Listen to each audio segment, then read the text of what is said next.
Good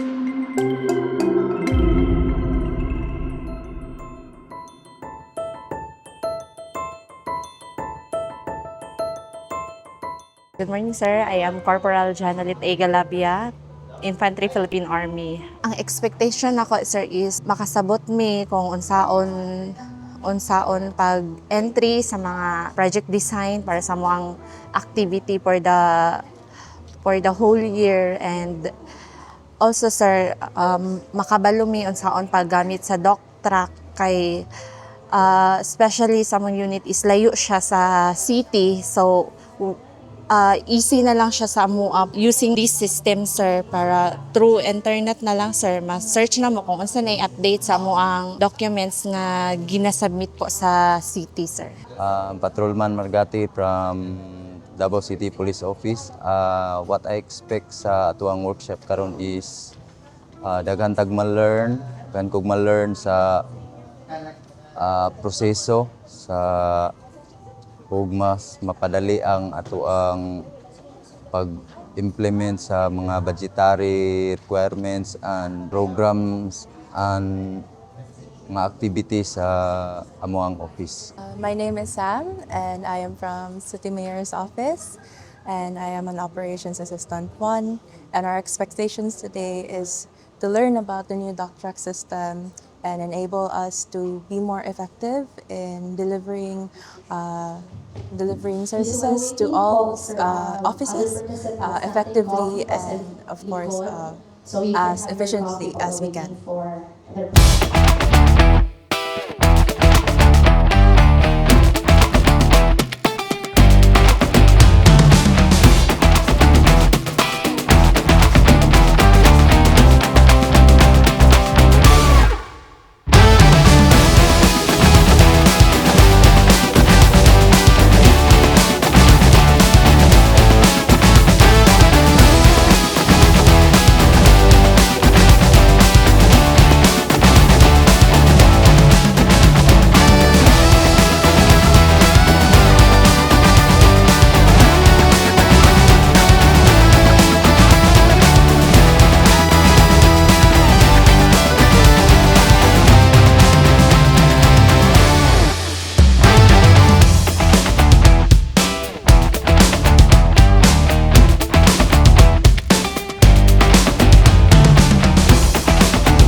Good afternoon to everyone. I am PFC Lori Ginillas, Infantry Philippine Army. Ako ang masturya sa karon nga training is sa pag-prepare sa mga project design is madali siya nga pag-apply sa mga papers, and through online na siya, dali na lang siya, tas dili ka siya libog, especially sa office. Dali na lang namo siya ma-encode kay tungod sa kanang seminar namo karon.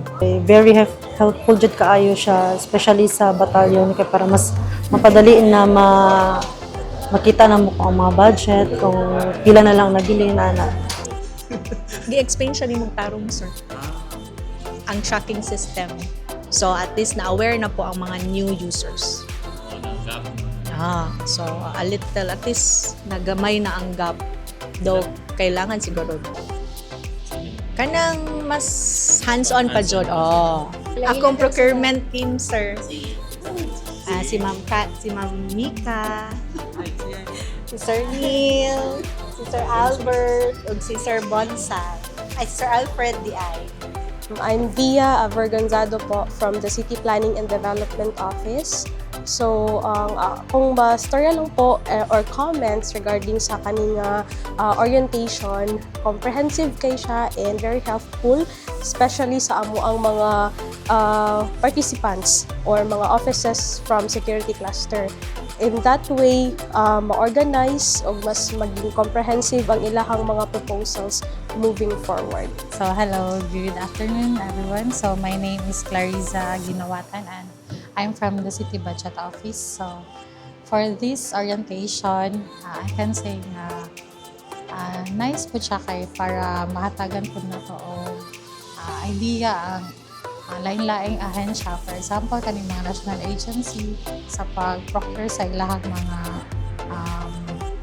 mga project or proposal kay first time ni mahitabo nga ang mga agency na ang magbuhat sa ilahang procurement process. So last time, so nag-depend pa sila kay CMO, but for this moment, so since maging independent na sila, so bago ni siya nga orientation para ma-aware ang everybody for the tama nga process.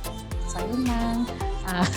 For next time, hopefully next year na po orientation, the same orientation for our NGAs para consistent lang ang ato ang pag-train sa ilaha po.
Major Shilamisi Piquero from Task Force Davao.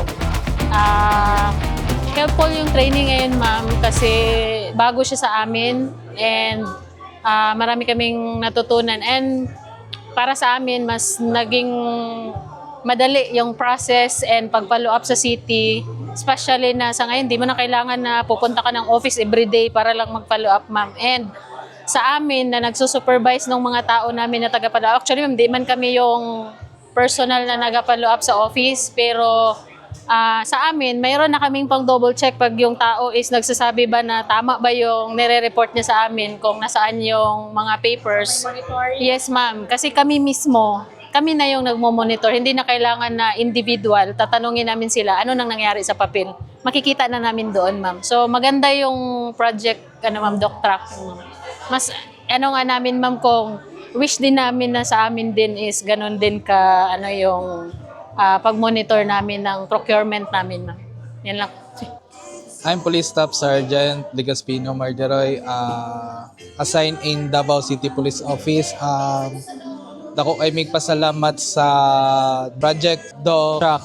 Mas mapadali ang amo ang pag-process sa mga request sa mga project sa city padung sa office sa City Mayor. So mas dali sa mo karon ang pag-follow up sa mga documents katulad.